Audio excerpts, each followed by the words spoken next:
자, 여러분 66강 가겠습니다. 동학농민운동 가겠습니다. 연표를 다시 한번 그리면서 우리가 지금까지 뭘 공부했는가 확인해 볼 수 있도록 하겠습니다. 여러분 1863년에 대원군이 권력을 잡으면서 근현대사 공부가 출발했고요. 대원군 집권기 정확히 10년이었습니다. 이 시기 우리가 흥선대원군의 왕권 강화책과 민생 안정책에 대해서 공부했던 거 기억나십니까? 그리고 여러분 연도 병인년 그리고 71년 신미년 병인양요와 신미양요 공부했습니다. 흥선대원군이 최익현의 상소로 하야하고 민비 척적 정권이 시작되면서 1876년 너무 중요한 연도니까 빨간색으로 써드립니다. 강화도 조약이 체결됐죠. 그리고 민비 정권 하에서 1880년대 초반 개화정책이라는 게 단행됩니다. 예쁘게 그려볼게요. 1880년대 초반 개화정책이라는 게 예쁘게 안 그려진다. 단행됩니다. 근데 이 개화정책을 중간에 빵 하고 끝내버린 사건이 82년에 이모군란이었고요. 여전히 개화정책이 계속되고 있다가 개화정책을 완전히 중단시켜버린 사건이 84년에 갑신정변이었습니다. 여기까지 공부했는데 여러분 1880년대 초반 민시정권에 추진된 개화정책 내용 상당히 중요했고요. 이모군란과 갑신정변 내용 여러분이 구분하셔야 됩니다. 그리고 조선에서는 죽어버린 시간 10년이 나오는데 바로 10년 후에 오늘 공부하는 1894년 갑오년입니다. 동학농민운동을 다른 말로 갑오농민전쟁이라고도 하고 이때 행해진 개혁을 갑오개혁이라고도 하죠. 청일전쟁도 일어나는 해고요. 미리 말씀드립니다만 다음 시간에 공부할 을미년까지 갑오년 을미년. 근데 을미년에 여러분들 다 아시잖아요. 민비가 죽어요. 그래서 을미사변을 죽기 때문에 여기까지 이 긴 시간 동안 민비가 권력을 잡는데 이 시기를 민씨 집안이 권력을 잡았던 그래 다 써줍시다. 민씨척 정권이라고 합니다. 뭐 시험에는 이렇게 안 나옵니다. 오늘 우리가 공부하는 파트는 뭡니까? 바로 여기 1894년 동학농민운동 갑오년 보겠습니다. 여러분 제 핸드폰 번호 4자리가 뒤에가 1894입니다. 벌써 한 20년째 쓰고 있습니다. 나름 동학에 대한 의미를 부여하고 싶고 그래서 제가 유튜브에도 동학 관련 영상을 3개 정도 촬영했으니까 자세한 내용을 보고 싶으시면 그 내용을 보시기 바랍니다. 제가 일반적으로 공무원 강의에서도 동학농민운동을 강의할 때는요. 거의 여학생들은 거의 울립니다. 근데 1시간 강의해야 합니다. 또 우린 그럴 수 없잖아. 그리고 굉장히 쉽게 출제되는 경우도 있기 때문에 내가 지금부터 이야기하는 여러 인물이라든지 어떤 사건들이 동학과 관련된다. 이 정도만 알아도 동학 문제 한 70%가 풀리고요. 동학을 조금 어렵게 출제하면 동학 사건들 주면서 선후관계를 물어보는 경우가 있습니다. 여러분 동학은 누가 창시하죠? 이건 다 아는 이야기일 텐데 경주에 몰락양반 최재우가 창시를 했다가 최재우가 흥선대원군 집권하자마자 혹세무민한다는 누명일 수 있죠. 최재우 입장에서는 죽습니다. 동학이란 종교가 만들어질 때는 시천주, 인내천, 평등을 강조했다는 거 알고 계셔야죠. 근데 이대 교주가 최시형이에요. 그러니까 최재우와 최시형은 동학인들이구나. 이 최시형이 최재우의 글을 경전으로 펴냈는데 이게 동경대전입니다. 이게 동학으로 치면 성경책이고 동학으로 치면 찬송가가 용담유사입니다. 그리고 최시형이 포주와 접주 각 지역에 전도 조직 막 이런 거 있잖아요. 포접제를 조직해 놓습니다. 그럼에도 불구하고 동학은 불법 종교였어요. 그런데 여러분 진짜 이 시기 민씨 척적 정권에 정말 엉망이었죠. 여기 82년 이모군란로 일본에게 배상금 지불하는 무슨 조약? 튀어나와야죠. 재물포조약. 역시 갑신정변 때도 일본에게 배상금 지불하는 무슨 조약? 한성조약. 그리고 경제사에서 공부하겠습니다만 89년에 반공령 같은 게 선포되는 과정에서 또 우리가 일본에게 배상금을 지불하게 됩니다. 그러니까 조선 정부가 무능해서 일본에게 배상금을 지불하려면 백성들 착취해야 될 거 아닙니까? 세금으로 그렇게 배상금 지불해야 되니까.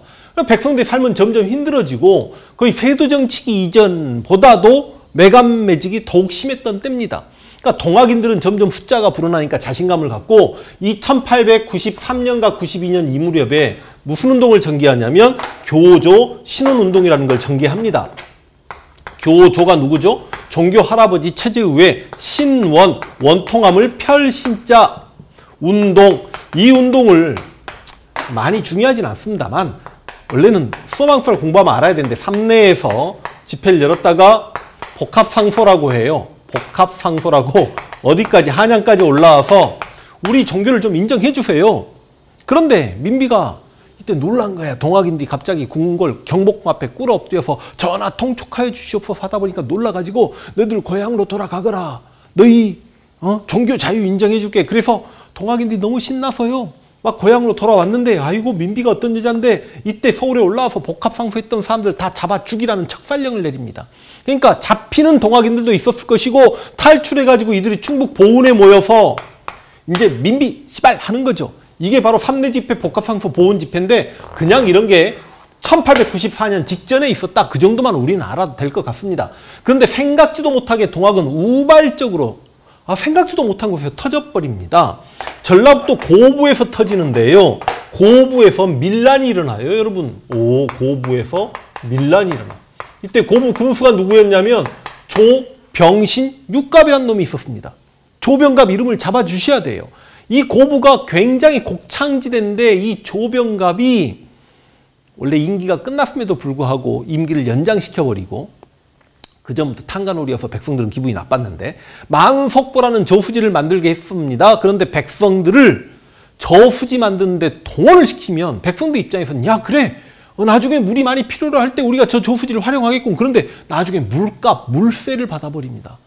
그게 그 유명한 만석보 저수지고 자기 아버지 송덕비 짓는다고 뭐 이러고 저러고 난리가 난 거예요. 그래서 그 조병신 육갑 때문에 이름 써줄까요? 조병갑에 대한 횡포에 대한 불만으로 누가? 주인공 전봉준이. 전봉준 이름 꼭 잡으세요. 고부에서 밀란을 일으킵니다. 이때 사발통문이라는 게 돌려집니다. 그러니까 주동자가 누군지 모르게 사발통문이 돌려지고 조병갑은 쫓겨났고 전봉준이 나름 동학인들 데리고 고부 관아를 접수했죠. 고부 관아에 곡식 곡간문을 열어서 백성들이 쌀을 나눠줍니다. 2월 달에 안핵사 이용태란 놈이 옵니다. 이용태가 와가지고 원래 이제 안핵사라는 관리가 무슨 관리라면 조선에서 무슨 밀란이 일어나거나 그랬을 때 밀란의 주동자를 색출하고 민심을 다독거리는 관리인데 안핵사 이용태 이놈이 조병갑 다음으로 탐관오리였어. 고부까지 와가지고 전봉준을 잡아라 그러는 거야. 그러니까 전봉준이 잡히고 싶겠냐고.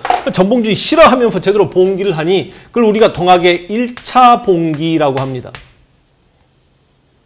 동학의 1차 봉기는 반봉건적 성격이 강합니다. 조선 정부에 대한 분노감이 컸던 거죠. 1차 봉기를 어디서 하냐면 백산란 곳에서 수천 명의 동학 농민들이 모여서 봉기를 시작합니다. 이때 나왔던 구호가 보국, 안민, 제폭, 구민이라는 것도 좀 알고 계시고 백산에서 봉기합니다. 그리고 어디에서 동학인을 진압하러 오는 관군을 까버리냐면 황토현이라는 곳에서 깝니다. 전투 이름은 좀 빨간색으로 가자. 그게 황토현 전투입니다. 황토현의 꿈을 안고 함께 가는 역사과 그리고 막 막걸리 마시고 막 잔디밭에 오바이트 타고 그랬습니다. 황토현 전투에서 동학군에게 승리를 거둡니다. 그리고 바로 전주까지 점령해도 됩니다만 동학인들 숫자를 늘리려고 영광, 한평, 나주, 장성, 정읍, 순창 막 이렇게 돌아와서 그걸 저는 여러분들 공부하기 편하게 남도 퍼레이드, 절대로 남도 퍼레이드 이렇게 시험 문제 이런 문장으로 나오지 않습니다. 근데 이 남도 퍼레이드 과정 중에 장성쯤에서 황룡촌이라는 곳에서도 승리합니다. 그러니까 여러분들 황자 들어가는 전투 나오면 전부 다 동학이다라고 생각하시면 되죠. 여기 있는 황토현 전투나 황룡촌 전투나 이렇게까지 해놓고 여러분 전라도에 감령이 있었던 전라도 도청 소재지인 어디를 점령해버리냐면 전주까지 점령을 해버립니다. 이게 1차 봉기예요. 물론 1차 봉기 때 뭐 4대 강령을 발표했다. 4대 강령 복위자로 주어지는 경우도 있지요. 서울로 치고 올라가 권세가 귀족을 잡아 죽인다 막 이런 내용이 나오기도 합니다만 좀 어려울 거예요. 근데 여러분 기본적으로 이제 4월 달에 이렇게 전주성까지 점령하게 되니까 이 동학군을 도저히 막아내지 못하잖아. 그러니까 민비가 또 청나라에게 군대를 불러들입니다. 그럼 청나라가 군대를 조선에 보내면서 텐진주약 이거에서 일본에 알려야죠. 텐진주약 기억나십니까? 갑신정변 때 공동파병권. 그래서 5월 5일 날 청나라 군대가 상륙하고요. 5월 6일 날 일본 군대가 각각 들어옵니다. 그러니 동학인들 입장에서 미치는 거지. 전주를 점령했지만 청나라 일본 군대가 조선 땅에 들어와서 이 두 나라가 우리 조선 땅에서 전쟁하게 되면 백성들의 삶이 너무 힘들어지잖아. 그래서 안 되겠다 하고 조선 정부와 우리 대화하자. 그래서 전주 화약을 체결합니다. 여기 관군의 총사령관 홍계훈을 전주로 불러들여가지고 전봉준, 김계남, 선화중, 동학의 지도자들과 나름 화해를 하면서 그게 전주화약인데 여러분 조선 정부 스스로 개혁하겠다고 교정청이라는 개혁기구를 만들었고요. 동학인들은 전라도에 집강소를 설치하고 대신 집강소에서 우리가 개혁할 수 있도록 해달라고 하면서 개혁안을 제시하는데 그게 바로 그 유명한 폐정 개혁안 12개 조항이 되겠습니다. 갑신정변 14개조 정강을 보지 않았습니까? 그럼 동학의 폐정 개혁안 12개 정강 내용도 알고 계셔야 되는데 조금 쉽게 출제됩니다. 243페이지에 있으면 반봉건 반회세 그랬죠. 특히 두 번째 반봉건 보세요. 노비문서 없애라, 청산가부의 재가를 허용해라, 백정의 평양가를 없애라. 완전 반봉건이죠. 그러니까 왠지 농민들의 주장 같지 않습니까? 그리고 외와 친하게 지내는 자는 엄징한다. 왠지 농민들의 주장 같죠. 이게 바로 반외세입니다. 그런데 갑신정변 14개조 정강은 실은 민중들의 지지를 받지 못했습니다. 그래서 위로부터의 개혁이라고 이야기했는데 왜 민중의 지지를 받지 못했냐? 토지 개혁안을 제시하지 못했거든요. 그러니까 갑신정변 주역이었던 김옥규나 박영효 이런 친구들이 아무리 근대사회를 만들려고 했지만 자신들이 사회의 기득권 중에 기득권 계층이었기 때문에 이 피지배층 농민들이 진정 바라는 걸 헤아리지 못했습니다. 그러다 보니까 민중의 지지를 받지 못했는데 이건 동학 농민군들이니까 농민들의 입장을 헤아리지요. 토지는 평균하여 분짝한다. 바로 이 토지 개혁안 내용이 있지 않습니까? 그래서 우리가 동학농민운동을 민중의 입장을 헤아린 아래로부터 개혁이다 이렇게도 이야기합니다. 물론 여러분 2조 탐관오리는 재상을 조사해 엄징한다. 횡포한 부호를 엄징한다. 불량 양반을 징벌한다. 무명 잡선일체 폐지한다. 그런 내용 다 빼버렸구나. 그냥 여기 있는 것만 보시고 이 정도 내용 보고 이거는 동학인들의 주장이다. 이게 폐정개혁안이다. 잡아주시면 되겠고 그게 바로 전주 화약에서 이게 발표가 됩니다. 그러면서 여러분 동학인들이 정부와 화해했기 때문에 너희 두 나라 군대 여기 있을 필요 없다. 가라. 그러니까 청나라는 가자라고 합니다. 근데 일본이 노 땡큐. 그러면서 일본이 이 새끼들이 얘들이 문제예요. 경복궁을 강제로 점령합니다. 여러분 경복궁을 점령하는 건 어찌 보면 이게 청나라에게 의사타진한 거지. 잽을 날린 거지. 전쟁할래? 어떻게 할 거야? 근데 청나라가 쫄아버렸어요. 그러니까 일본이 전쟁 일으켜버리네. 먼저 선빵 때려버리네. 그게 바로 청일전쟁까지 일어납니다. 청일전쟁이 일어나니까 우리 동학군들 참아요? 못 참아요? 못 참죠. 이때 군대를 해산시켰단 말이야. 전라도 직강소만 만들고 폐정개혁안 제시할 수 있도록 했는데 일본이 경복궁 점령하고 전라도에 개혁 자금도 안 내려보내고 개혁이 지지부진하고 그리고 군대를 해산시켰고 무기 놓고 고향에 돌아간 이유는 뭐냐면 두 나라 군대가 물러가라고. 근데 이 새끼들이 안 물러간 거잖아. 그러니까 2차 봉기를 할 수밖에 없었던 거죠. 동학인들은요. 2차 봉기입니다. 여러분 1차 봉기 때는요. 남접이 주도했다라고 합니다. 이 남접이 뭐냐면 좀 어렵죠. 전라도에 있는 전봉준 세력. 그런데 실은 동학의 2대 교주 최시영은 어디에 있었냐면 충청도에 있었던 사람이에요. 그러다 보니까 이때는 2차는 남접과 북접이 연합했다라고 합니다. 연합해가지고 어디서 만나냐면 논산에서 만났어요. 그래서 논산에서 왜 만났을까? 군사훈련 받으려고. 이때부터 논산이 군사훈련소가 되려고 했나 봅니다. 그리고 이때 이렇게 모인 남북접 연합군이 경복궁을 점령하고 있는 일본군을 몰아내야 될 거 아닙니까? 그래서 서울로 올라가다가 지금의 공주 우금치에서 패배를 당하니 그게 시험에 가장 많이 출제되는 우금치 전투입니다. 우금치 전투 이야기 좀 해드려야 되는데 진짜 슬픈 전투입니다. 동학년 곰나루에 동학년 곰나루에 함성만 남고 껍데기는 가라 껍데기는 가라 껍데기는 가라 들어보셨죠? 신동엽 아세요? 개그맨 신동엽 말고 신동엽이 동학년 1894년 곰이 뭐야? 곰 해석해보세요. 웅 나루터 한문으로 진 웅진이 어딘데? 한국사 공부하니까 들어보셨죠? 백제 두 번째 수도 웅진. 그러니까 1894년 공주 우금치에서 함성만이 우리 민족의 진정한 애침이고 나머지는 거짓이니까 가라고. 그 우금치에서 통안에 패배를 당하면서 사실상 동학농민운동은 막을 내리게 됩니다. 그리고 이제 전봉준이 체포당하게 되죠. 그래서 전봉준이 체포당하고 일본 재판관에게 이제 전봉준 공초라고 하는데 그 재판 과정 보기자로 주어지고 전봉준 문제도 우리 한능검에 기출이 되었습니다. 전봉준이 체포당하면서 전봉준의 별명이 파랑새죠. 새야 파랑새야 녹두꽃에 앉지 말라 이런 내용도 있었고요.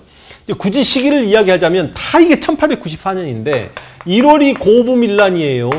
전봉주의 고부에서 밀란을 일으켰습니다. 2월 안핵사 이용태가 왔고요. 3월에 1차 봉기를 합니다. 3월에 1차 봉기해가지고 바로 4월 달에 전주까지 점령하고요. 5월 달에 이런 많은 일들이 있었네. 청나라 군대가 5월 5일 날 새끼들이 기분 나쁘게 들어와도 어린이날 들어왔고, 일본 군대는 텐진 조약에 입각해서 들어왔으면 명심해야 됩니다. 5월 6일 날 들어왔고, 5월 8일 날 전주 화약을 합니다. 5일 날, 6일 날, 8일 날 전주 화약 내용 너무너무 중요하겠네.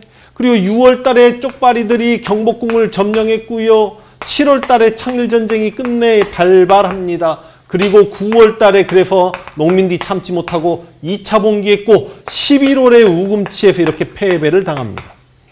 12월에 전봉주의 체포를 당합니다. 이 선관계거든요. 그러니까 여러분이 월까지 암기하시면 진짜 땡큐고, 그게 안 되면 최소한 1차 봉기는 반봉건이고 남접이고 2차 봉기는 약간 일본에 대한 저항이니까 반외세고 남북점 연합이었다. 1차 봉기는 반봉건이었다. 근데 1차 봉기는 어디서 승리했다? 황토영과 황영촌에서 승리했다. 전주까지 점령했다. 전주화약하고 조선 정부도 교정청 만들고 개혁하기로 했고, 동학인들은 전라도 일대 직강포 만들고 개혁하기로 하고 군대를 해산시켰는데, 일본 애들이 경복궁 정리하고 청일전쟁 일으키니까 다시 남북접이 연합에서 2차 봉기하고 논산에 집결했다가 우금치에서 패배하게 되면서 사실상 동학농민운동은 막을 내린다. 선후관계까지 출제될 걸 예상하면 이렇게 공부하시는 게 맞는 거고, 은근히 동학 문제가 많이 기출되긴 합니다만 쉽습니다. 왜냐? 보기가 동학인데 선지 하나만 동학이고 나머지는 동학이 아니어서 너무 쉽게 정답이 떨어지는 경우도 있어요. 그러니까 너무 큰 부담 갖지 마시고, 이게 억지로 막 외우려고 하지 마시고, 동학농민운동이 이렇게 전개되었구나, 이 정도만 강의 들어도 열에 8문제는 동학 문제 풀어질 거라고 믿습니다. 동학 문제 풀어보겠습니다. 자, 역사를 가장 역사답게 가르친다고 자부하는 황현필입니다. 오늘 67강 갑오을미기역 가는데 이게 기출이 됩니다. 갑오을미기역이 원래 수험한국사에서 많이 물어보는 파트인데, 여러분 갑오년이 94년이에요. 갑오년. 근데 여러분 갑오년에 개혁이 2개가 있어요. 1차 개혁이 있고 2차 개혁이 있습니다. 1차 개혁이 있고 2차 개혁. 근데 여러분 1차, 2차 개혁을 비교해서 물어봅니다. 1차가 갑오년 7월달 정도가 됐고 2차가 12월달 정도 됐기 때문에 거의 여러분 갑오 2차 개혁 내용은 1895년 을미년 넘어가서 실시된다라고 보시면 되겠습니다. 이제 갑오년이 1894고요. 그럼 바로 이렇게 을미년 한번 가볼게요. 개혁이 진행되고 있는데 1895년에 을미년에 어떤 일들이 있었냐? 여러분 기억나십니까? 지난 시간에 1894년에 6월달에 일본군들이 경복궁을 점령했고 7월달에 청일전쟁을 일으켰습니다. 기억나세요? 진짜 기억나야 되는데, 원래 이 갑오개혁도 6월달에 일본군들이 경복궁을 점령해놓고 조선에서 동학 같은 내란이 일어나지 않기 위해서는 내정 개혁해야 되는 거야 라고 하면서 이 갑오개혁을 일제가 출발시킨 개혁입니다. 그런데 일단 제가 지금 큰 틀을 먼저 좀 잡고 지금 개혁 내용 나중에 비교하려고 하는데, 근데 청일전쟁이 을미년 초에 일본의 승리로 끝나요. 무슨 조약이 체결되냐면 여러분 시모노세키 조약이라는 게 체결됩니다. 다 쓰지 않을게요. 시모노세키 조약. 일본이 승리하고 일본이 요동을 빼앗고 대만도 빼앗고 그래요. 청나라로부터 엄청난 배상금을 지불받습니다. 그런데 일본이 시모노세키 조약을 체결하고 요동을 빼앗아 가는데 분노하는 나라가 있었으니 그게 러시아입니다. 왜냐? 러시아는 연해주를 할양받긴 했지만 연해주의 최고 항구 블라디보스톡이 한겨울에 얼어요. 그래서 이 러시아는 부동항을 찾고 있었는데, 한반도에 좋은 항구들도 부동항이지만, 아니 여러분 요동반도의 리순, 따렌, 정말 엄청난 항구, 지금도 인구가 600만인 도시입니다. 바로 그 리순, 따렌을 일본이 빼앗아가는 것에 대한 불만 때문에 러시아가 세 나라를 끌어들입니다. 삼국 간섭, 러시아가 말 잘못했네. 두 나라 끌어들이는 거네. 러시아가 프랑스, 독일까지 이렇게 끌어들여서 삼국 간섭을 합니다. 그러다 보니까 일본이 놀라가지고요, 요동을 토해냅니다.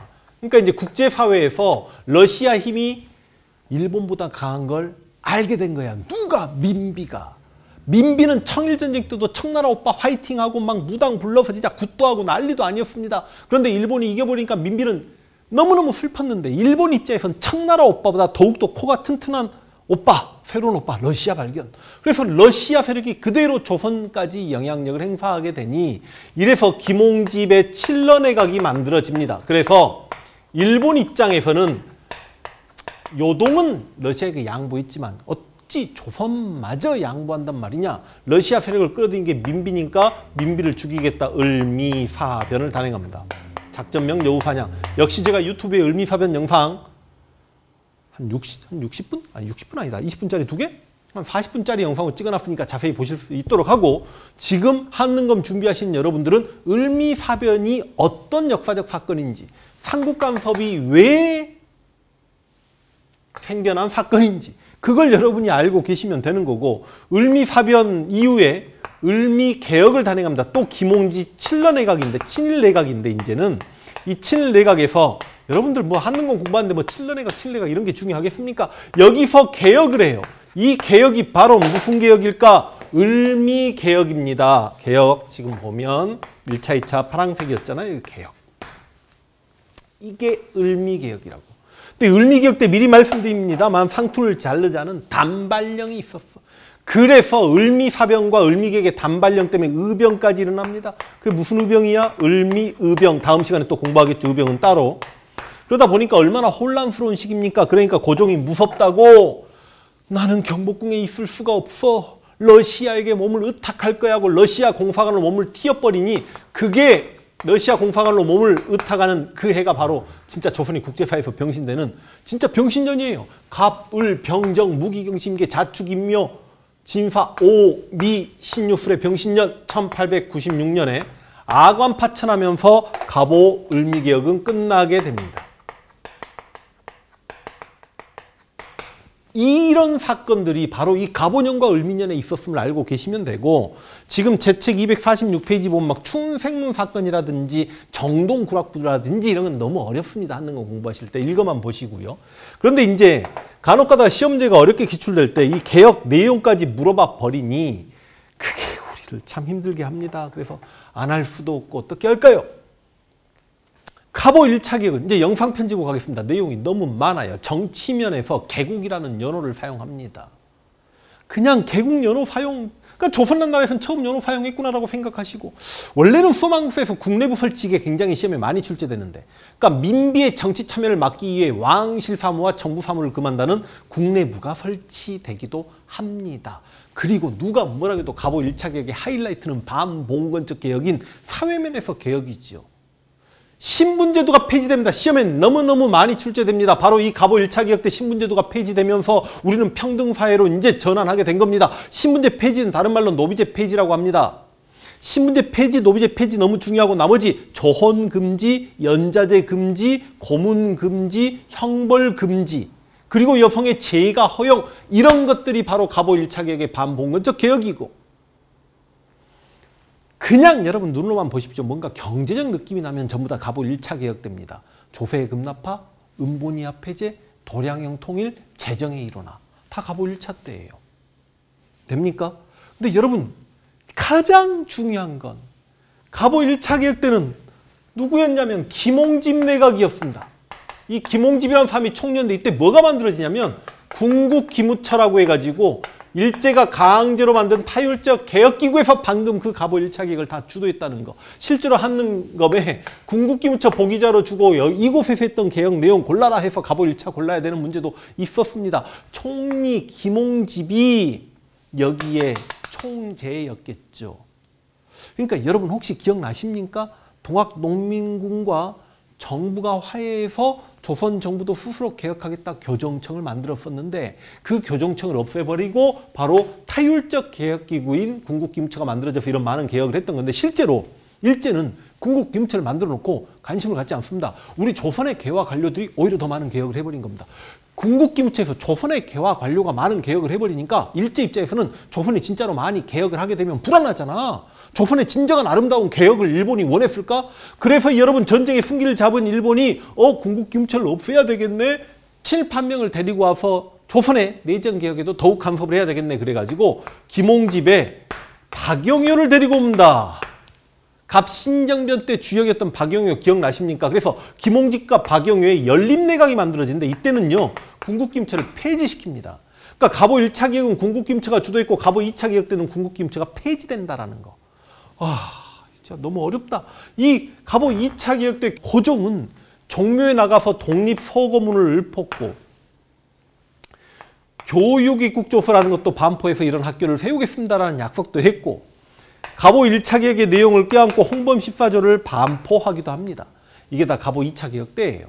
그런데 여러분, 만약에 지금 여러분 이 개혁 내용이 너무 어려우면 하지 마십시오. 진짜로. 어쩔 수 없습니다. 대신 여기 신문제 철폐는 갑오 1차 개혁에서 뭐 그 정도는 알고 계셔야 되는 거고. 근데 이제 원래 이런 것도 시험에 잘 나오죠. 6조가 파라문으로 바뀌고 파라문이 7부로 바뀌고 이런 것도 원래는 시험에 잘 나오는데, 그래서 여러분 이게 갑오 1차 개혁 때고요. 이게 2차 개혁 때인데 어려우면 하지 마십시오. 그래서 이때 6조 중에 재정경제부가 호조죠. 호조에서 재정을 이뤄냈던 갑신정변. 호조가 탁지하면 탁지부로 바뀐다. 나중에 독립협회에서 탁지부에서 재정을 이뤄낸다. 너무 어려울 겁니다. 그리고 여러분 조선의 지방제도가 8도잖아요. 8도가 23부로 바뀝니다. 이게 갑오 2차 개혁이라는 것만 이 정도만 좀 추가하실까요? 갑오 2차 개혁은 8자를 싫어합니다. 어쩔 수 없이 하긴 합니다만 개혁 내용 포기하고 싶으면 포기하셔도 돼요. 진짜. 그런데 여러분, 내가 여기서 신분제 폐지된 게 갑오 1차다. 이거는 잡으라고 했죠. 여기서도 꼭 잡아야 되는 게 있습니다. 여러분, 진짜 알아야 되는 게 뭐예요? 단발령 잡으셔야죠. 단발령 알고 계셔야 될 거 아닙니까? 나중에 을미병 공부할 때 왜 을미병이 일어났대? 을미사병과 단발령 때문에 유생들이 분노했다. 그러니까 유생들 목을 자를지언정 상투는 자를 수 없다. 그 내용 알고 계실 거 아닙니까? 그리고 여러분 여기서 태양력이 사용됩니다. 드디어 이제 양력이 사용되는데 이때 연호가 건양이다. 여러분 이상하게 이 한능검에서는 건양이 많이 기출됩니다. 태양력이 사용되면서 연호가 건양으로 바뀌었다라는 것 좀 알고 계시면 되겠습니다. 을미개혁, 물론 을미개혁 때 소학교가 만들어지고 정두법이 실시되고 우편사무, 갑신정변 때 우정국이 문 닫히면서 중단돼버린 우편사무가 재개되고 뭐 중앙군, 친위대, 지방군, 진위대 설치 이런 건 좀 소망사니까 여러분 하기 싫으면 그냥 세 개만 하세요. 단발령, 태양력, 건양, 그리고 갑오 1차 개혁 때 신분제 폐지. 제가 갑오 2차 개혁 때 근대적 재판소가 설치되어 지방간의 사법권이 박탈당하게 되니 지방간의 권한이 축소된다. 원래 소망서에서는 많이 기출됩니다만 갑오 1차 개혁 군국기임처 주도, 2차는 김홍집 박영희 연립내각에서 군국기임처를 폐지시킨다. 이런 일들이 있었다. 고종은 종묘에 나가서 독립서거문을 읊었고 교육입국조서를 반포했고 홍범 14조가 발표된 건 갑오 2차 개혁이다. 신분제 폐지 됩니까? 단발령, 태양력, 건양 이 이상 줄여주기는 조금 어려울 것 같습니다. 그러니까 기본적으로 시모노세키 조약이 뭔지, 삼국간섭이 뭔지, 을미사변이 뭔지, 을미의병이 왜 일어났는지 이 선후관계까지 물어보면 그거는 진짜 아주 어려운 문제가 되는 거니까 이런 일들이 이때 있었구나라는 거 알고 계시면서 신분제 폐지가 갑오 1차 개혁인지 단발령과 태양력이 실시되고 건양이라는 연호가 사용된 게 을미개혁된지 그거는 알아야죠. 됩니까? 문제 한번 볼 수 있도록 하겠습니다. 이쪽 여러분, 자, 역사를 가장 역사답게 가르친다고 자부하는 황연필입니다. 와, 이 시간에 독립협회와 대한제국 두 개를 주제를 통합시켰더니요. 그러니까 두 개를 하나의 주제로 통합시켰더니 기출이 상당합니다. 이거 별표 3개짜리입니다. 여러분 독립협회 대한제국 하는데 연표를 마무리하고 가겠습니다. 96년에 아간 파천했죠, 고종이. 근데 1년 만에 고종이 돌아와요. 황제가 되는데 97년부터 그래서 언제까지 1910년에 나라를 빼앗길 때까지 이 시기를 우리가 1897년부터 대한제국이라고 합니다. 그런데 독립협회는 몇 년에 만들어지냐면 1896년에 만들어지고 1898년에 문을 닫습니다. 이게 독립협회예요. 이러면 이제 근대 파트 연표가 다 그려진 거지. 여러분 연도만 보고도 병인년, 신민년, 병인양요, 신미양요, 강화도 조약, 이모군란 갑신정변, 동학농민운동, 갑오개혁, 을미개혁, 그리고 을미년에 굉장히 많은 사건들이 있었죠. 시모노세키 조약, 삼국간섭, 을미사변, 을미개혁, 그리고 의병 공부하면 을미의병까지. 독립협회 대한제국입니다. 근데 일단 시기적으로 독립협회가 먼저니까 독립협회를 하는데 여러분 공부량이 상당히 많습니다. 특히 대한제국의 과학무교육은 공부량이 많기 때문에 제가 진짜 독립협회로는 이런 단어들만 기출되니 일단 좀 잡으시라고 한번 줄여보겠습니다. 독립협회를 여기에 써볼게요. 독립협회는 누가 만듭니까? 여러분 빨리요. 서재필이 개화 관료와 박정희양이라든지 이완용이라든지 그런 개화 관료와 진보 지식인들, 여러 민중들과 함께 독립협회를 1896년에 만듭니다. 그리고 영은문이라고 해가지고요. 중국의 4대를 상징하는 문을 허물고 뭘 만듭니까? 독립문을 만듭니다. 그리고 실은 독립협회가 만들어지기 직전에 독립신문도 발행하는데요. 그런 것까지 몰라도 되더라도 그냥 독립신문. 그리고 중국의 4대 하는 모화관을 허물고 원래 저 앞에 정근대사에서 명과 외교 관계 할 때 모화관, 사모할 모자, 중국 할 때 화자. 근데 그걸 독립관으로 개수한다 이런 내용이 나오는데 여러분 이게 바로 다 1896년 상황입니다. 독립협회가 만들어지는. 그런데 1897년 거치고 1898년에 가가지고 독립협회에서는 가장 많이 기출되는 만민공동회가 열립니다. 만여 명의 시민들이 종로에서 특히 시점상인들이 많이 합류합니다만 뭘 한다고요? 만민공동회를 여는데 보수 관료들이 만민공동회 시위가 좀 불안하다. 이걸 시위 못하게 하자라고 하니까 만민공동회가 저 보수 관료들 쫓아내세요 하면서 시위 규모를 키웠고 보수 관료들이 쫓겨납니다. 그런데 여러분 1897년, 8년이면 벌써 지금 대한제국 수립되고 난 다음 여기가 1898년이죠. 그 보수관료, 대한제국의 보수관료를 쫓아내고 원래 독립협회 회원이었던 박정양이 대한제국의 총리로 앉혀지게 됩니다. 박정양이 우리 역사상 초대 미국 대사이기도 합니다. 혹시 조사 시찰단할 때 박정양이 대표로 갔던 것도 기억나십니까? 그 박정양은 독립협회 회원이자 대한제국의 총리였는데 그래서 박정양의 진보적 내각이 만들어지는데 박정양이 만민공동회에 참여하니까 만민공동회가 관료가 참여한다고 해서 관민공동회가 되는 거예요. 크게 어렵지 않죠. 그리고 여러분 중추원이라는 정치기구 중추원. 고려시대 중서문화성의 재신과 중추원의 추밀이 만나서 도병마사를 구성한다. 기억납니까? 진짜로. 고려시대 고려 때 중서문화성의 재신 중추원의 추밀. 중추원은 군사기밀을 담당하는 추밀과 왕명 출납을 담당하는 승선로 구성된다. 혹시 원간섭기에 중추원이 밀직사로 명칭이 바뀌잖아요.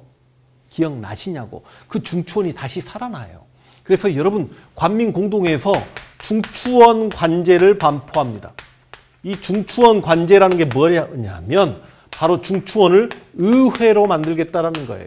여러분 이때 의회가 만들어졌으면 우리 의회 역사가 50년 앞당겨질 뻔했습니다. 그래서 여러분 이 독립협회에서는 누가 뭐라 해도 가장 중요한 포인트는 바로 중추원 관제와 더불어서 의회가 만들어질 뻔했다.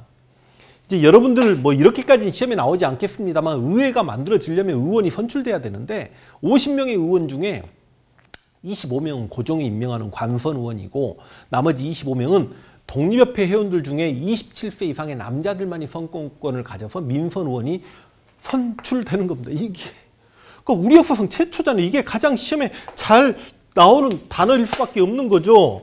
가장 많이 출제되는 단어일 수밖에 없다는 거 여러분도 알고 계시면 되겠고 의회가 설립될 뻔했다. 그런데 누군가가 고종에게 편지를 씁니다. 야, 의회 만들면 얘네들이 공화정으로 갈 거야.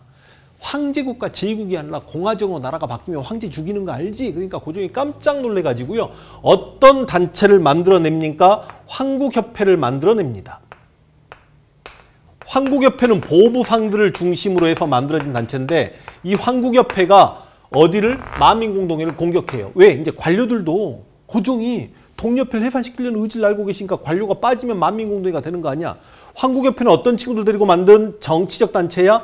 보부상들 데리고 만든 정치적 어용단체입니다.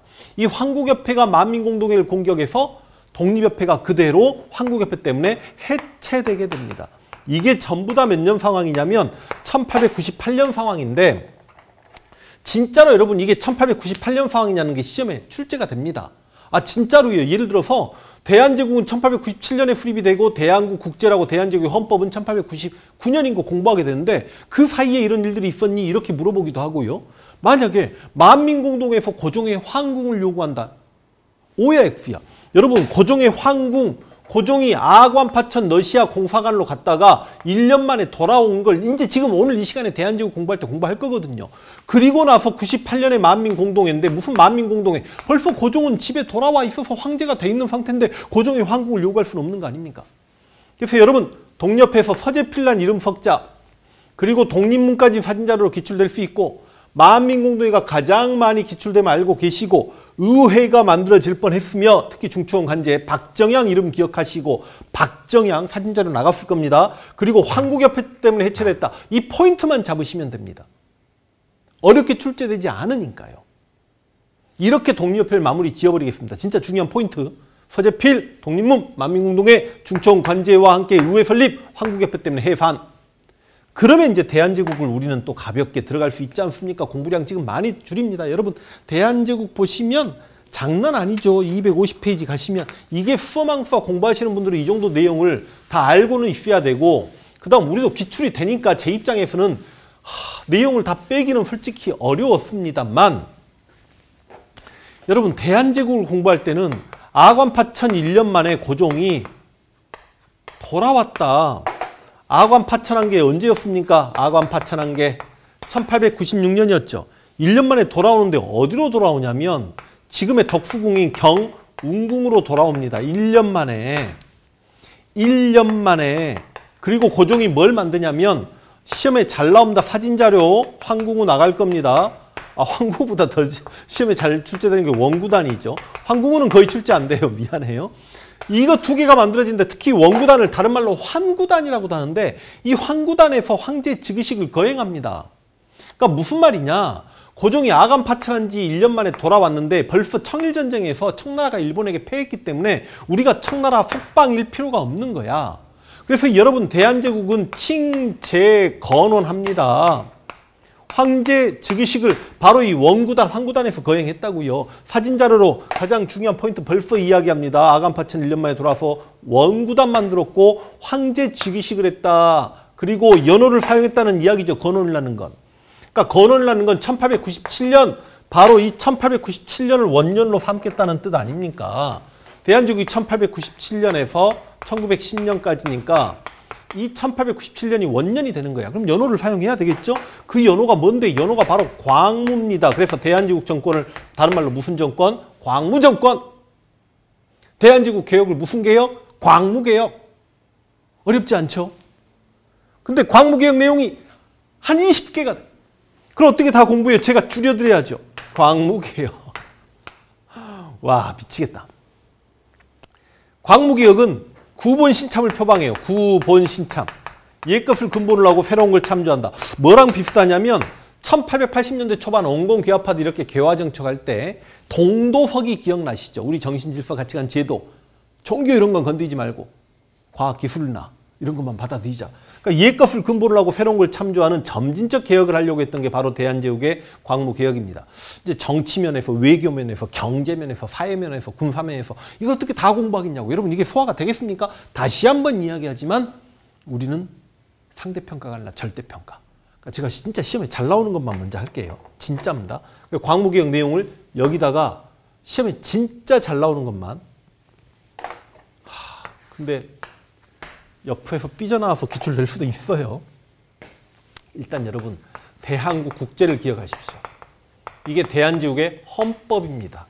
대한제국의 헌법이라고. 근데 연도가 1899년. 제가 연도는 이것만 드릴게요. 나머지 대한제국 광무개혁 연도 암기하라는 말씀을 하지 않겠습니다. 헌법인데 이 헌법 내용을 보면 대한국 국제 있죠? 뒷페이지 가시면 황제권의 무한함을 강조하고 있을 겁니다. 와. 그쵸? 249페이지에 대한국 국제 내용이 있습니다. 읽어보시면 황제권의 무한함을 강조하고 있습니다. 이 대한국 국제 내용을 통해서 뭘 할 수 있냐면 대한제국은 전제 군주제 국가를 표방하고 있구나. 이건 너무너무 기본 중에 기본이죠. 입헌군주제 그러면 갑신정변 생각하시고 전제 군주제 그럼 대한제국 생각하셔야죠. 이게 이제 정치면에서 개혁이고, 물론 또 외교면에서는 한청통상규약은 여러분이 책으로만 보십시오. 저 자막으로도 안 나갈 겁니다. 한청통상규약, 연해주의 해사 및 통상사무 설치, 이런 것도 나올 수 있어요. 대신 정답과 관련 없이 선지로 나옵니다. 그러나 간도관리사 2법률은요, 간도관리사 그래도 되고 간도시찰원 그래도 됩니다만, 간도관리사 2법률을 대한제국에서 간도에 파견했다는 거 기출이 잘 됩니다. 자, 광무개혁 관련해서 하나, 둘, 셋, 정치, 외교, 독도 측량? 독도에 살짝 좀 볼게요. 그럼 너무 공부량이 어려워집니다. 그 다음 경제에서 양전사업을 합니다.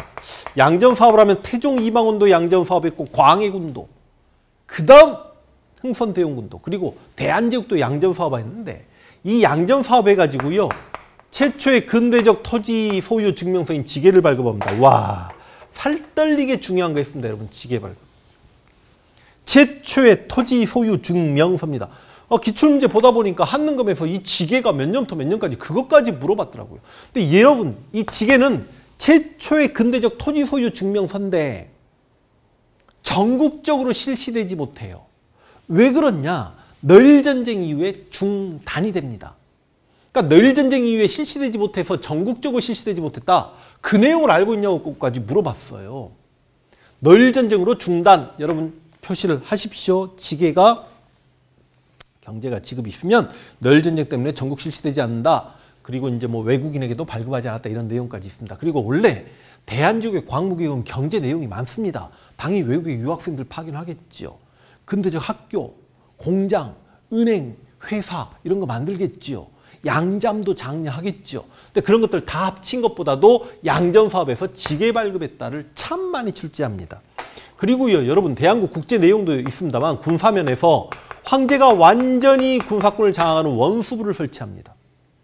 그리고 장교를 육성하기에 무관학교까지 만드는데, 이상하게 원래 다른 시험에는 무관학교를 더 많이 출제하는데 한능검에서는 원수부가 조금 더 많이 기출됩니다. 무관학교, 징병제, 저는 이렇게 줄이겠습니다. 이 이상 못 줄여드립니다. 진짜 이것도 살떨리게 줄여드린 겁니다. 광무개혁, 대한제국의 개혁 내용인데 이 내용을 잡으십시오. 분명히 삐져나오는 것들이 있을 수 있습니다. 그렇지만 저는 공부량을 많이 줄였습니다. 대한국 국제는 연도까지 잡으라고 했습니다. 대한제국 수립하고 2년 이후입니다. 전제군주제 국가를 만들고 있고, 간도관리사 2법률을 파견했고, 양전사업에서 지계 발급했고, 원수부를 설치했다. 무관학교를 만들기도 했다. 시위대, 진위대 증강했다. 이런 내용까지는 조금 어려울 수도 있다. 왜? 우리 100점 맞을 필요가 없는 시험이니까. 제가 많이 줄였습니다. 9번 신참이었고요. 원구단, 황구단이라고 하는데 여기서 황제 즉위식을 거행했다는 거 알고 계시면 되겠고, 그러면 여러분 이게 여러분 입장에서 뜨아하겠지만 그래도 제가 말씀드려 볼게요. 지금 이제 근대 정치화 거의 끝났습니다. 물론 항일의병운동하고 애국개모운동하고 독도, 간도도 해야 되겠지만 이게 근대 파트인데 근현대사가 20문제가 출제가 돼요. 근데 근현대사가 20문제 출제되는데 근현대사가 근대, 일제, 현대가 있다는 거 알고 계시죠? 근데 여러분 공부량이요. 근현대사를 100으로 하면 근대 공부량이 40이고 30이고 30입니다. 공부량이 가장 많은 걸 지금 우리가 하고 있는 겁니다. 근데 이쪽에서 진짜 여러분은 잘하고 싶으면 8개 개혁 내용을 잡으셔야 되는데, 여기 첫 번째 80년대 초반 개화정책 내용 시험에 많이 기출됩니다. 갑신정병 당시 급진 개화파의 주장은 무엇인가 시험에 많이 기출됩니다. 충분히 할 수 있겠죠? 어렵지 않죠? 그런데 이제 문제는 통학 농민운동 당시 농민들의 주장은 무엇인가? 아니 여러분 이거 되지 않아요? 80년대 초반 개화정책, 통리기무화문이 오군영을 이용으로 축소하고 별기군 만들고, 일본에는 수신사와 조사시찰단, 청해는 영산사, 미국에는 보빙사, 개화기국, 개화기구, 전한국, 방문국, 기기창, 우정국. 어렵지 않죠? 갑신정변, 청에 대한 간섭, 그러니까 청으로부터 독립하자, 청에 대한 사대관계 청산하자, 문벌 폐지하자, 민평등권 확립하자, 초세제도, 지족법 개혁하자, 모든 재정에 호조관할 입헌군주제, 통학, 노비문서 폐지해라, 백정의 평양가 수렵수라, 청산가부 재갈로 허용해라, 그 다음 탐관오리 엄징해라, 막 이런 내용. 외와 친하게 지낸 자도 엄징해라, 토지는 평균하게 분자간다. 됐죠? 그리고 여러분 여기에 3개 추가, 갑오 1차 개혁과 갑오 2차 개혁과 을미개혁. 일단 어려우면 원래 갑오 1차 개혁 내용이 상당히 많거든요. 그러니까 을미개혁을 먼저 암기시킵니다. 태양력, 단발령, 건양은 꼭 잡으셔야죠. 단발령과 태양력 그리고 건양이란 연호. 1차, 2차가 헷갈리면 1차가 많으니까 2차가 또 공부 내용이 적긴 한데 여기는 정치, 경제면에서 개혁이 다 갑오 1차야.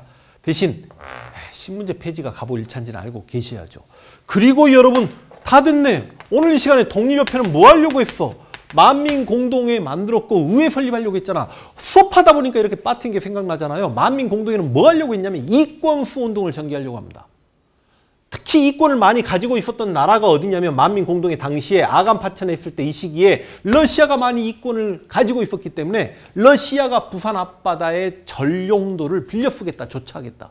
거기 석탄을 저장해 놓고 혹여나 일본과 전쟁할 때 함대가 가가지고 석탄 주유소 만들겠다고 부산 앞바다 전용도 조차 요구 묵살, 모포 증남포 조차 요구 묵살, 한러은행 폐쇄, 러시아 고문 축출 좀 어렵잖아요.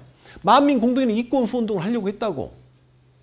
그렇게 치면 여러분 제가 지금 공부 시간을 줄이려고 그렇지 독립협회는 자주국권, 자유민권, 자강개혁운동을 전개하려고 했다.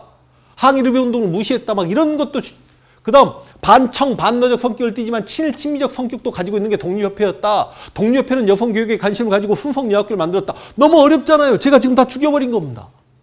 왜? 압축해드린 내용에서 90%가 기출될 걸 알기 때문에. 우리 90% 기출될 거 잡고 80점 넘기면 되잖아. 그래서 독립협회 의회 설립하려고 했다. 한국협회 때문에 해산당했다. 그런데 야, 내가 독립협회 하면서 왜 이렇게 많이 빠뜨렸죠? 관민공동회에서 독립협회는 헌의육조를 발표시키기도 해요. 이상하다. 헌의육조 보시면 248페이지. 거기 보시면 1조 외국인에게 의지하지 말고 전제왕권을 공고히 할 것. 독립협회는 전제군주제를 표방하려고 하는 나라가 아니었지만 헌의육조에 외국인에게 의지하지 말고 당시 관민공동회의 대한제국 관료가 이런 것들을 썼기 때문에 밑줄 그어진 내용, 중대범죄는 공파하되 피고의 인권을 존중해라, 탁집에서 재정을 일어나라, 이런 헌의육조, 이런 독립협회 개혁안 좀 잡아주시면 되겠고, 여러분 1조 외국인에게 의지하지 말고 이걸 보시면 그 전에 문제 247페이지에 247페이지가 아니구나. 그 전전의 문제 66강의 243페이지에 보면 외국인에게 의존하지 말고 선지 5번 보세요. 외국에 의존하지 말고 관미 협력의 전제왕권을 공고히 할 거 바로 나와버리죠. 이게 바로 헌의육조입니다. 근데 독립협회는 그냥 의회 설립하려고 했다가 가장 중요하고 헌의육조 내용을 좀 잡고 계셔야 되고, 만민공동회에서 이권 수호운동, 특히 러시아의 전용도 조차하고 묵살시켰다. 그 내용 잡으시면 되고, 그 다음 대한제국의 광무개혁에서는 양전사업에서 지게 발급했다. 원수부 설치했다. 대한국 국제를 발표하면서 전제군주제 국가로 가려고 했고, 간도관리사 이범윤을 파견했다. 공부량을 이 이상 줄일 수가 없습니다. 지금 줄여들여서 공부시키는 겁니다. 아이고 오늘 독립협회 이상합니다. 헌의육조하고 만민공동회가 이권수운동했다는 걸 아까 독립협회 때 빠뜨릴 뻔했는데 지금 여기서 다시 잡았습니다. 이렇게 실은 수험학살 공부하거나 수능 아니면 공무원 시험 준비하는 친구들에게는 이 8개를 정확히 구분시키는데 여러분보다 훨씬 더 많은 공부량을 주고 8개를 비교해야만 이쪽 파트 문제를 풀어낸다라고 이야기하는데, 여러분들에게는 제가 공부량을 줄여서 드렸기 때문에 대충 좀 감 잡으면 문제를 풀 수 있게 해줘요. 왜냐? 얘를 주고 얘 주고 얘 주고 얘 주고 이렇게 출제하지 않고 얘 주고 갑자기 일제강점기 선지 나오고 얘 주고 갑자기 저 앞에 정근대사 조선시대 선지가 나오고 쉽게 출제가 되니까 독립협회 주고 정답이 독립협회가 있으면 나머지는 말도 안 되게 죽었다 깨나도 독립협회가 아닌 게 나오기 때문에 충분히 풀어낼 수 있다는 말씀 드리면서 공부량이 가장 많은 독립협회와 대한제국 강의 이렇게 마무리할 수 있도록 하겠습니다.